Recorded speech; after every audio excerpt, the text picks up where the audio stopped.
Hulikam ang pagtangay sa isa nakaparadang motorsiklo sa Quezon City. Natunto ng isa sa mga suspect sa tulong ng CCTV at nakilala sa kanyang mga tattoo. Itinanggi niyang sangkot siya sa krimen. Tinutugis pa ang isa pang suspect. Ang nahulikam na insidente sa unang balita ni James Agustin. Masdan ng isang lalaki na naglalakad papalapit sa mga nakaparadang motorsiklo sa bahaging ito ng barangay Talipapa, Quezon City. Kahit nakadamit na, nagsuot pa siya ng isa pang damit bago sinakyan ng nakaparadang motorsiklo. Maya-maya pa inatras na niya ito at tuluyang tinangay. Bago niya nakuhanan din siya sa CCTV na sakay sa isang motorsiklo kasama ang umunoy kasabwat. Ayon sa pulisya, ipinarada na may-ari ang kanyang motorsiklo sa labas ng kanyang pinapasukan trabaho. After 2 hours, bumalik siya para i-check yung motorsiklo niya.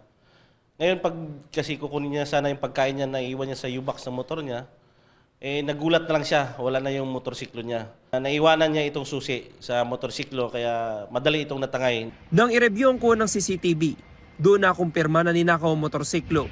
Ito rin ang naging susi sa pagkakaaresto sa isa sa mga sospek. Sa follow-up operation ng pulisya sa barangay Bagbag sa Novaliches, naaresto ang 29 anyos sa lalaking kasabwat.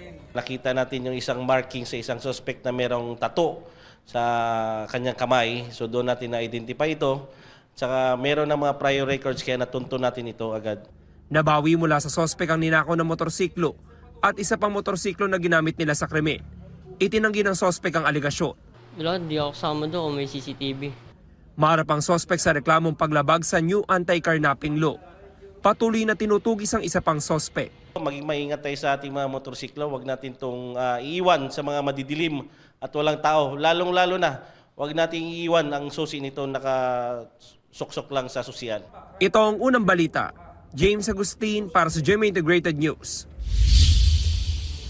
Kapuso, huwag magpapahuli sa latest news and updates. Mag-iuna ka sa balita at mag-subscribe sa YouTube channel ng GMA Integrated News.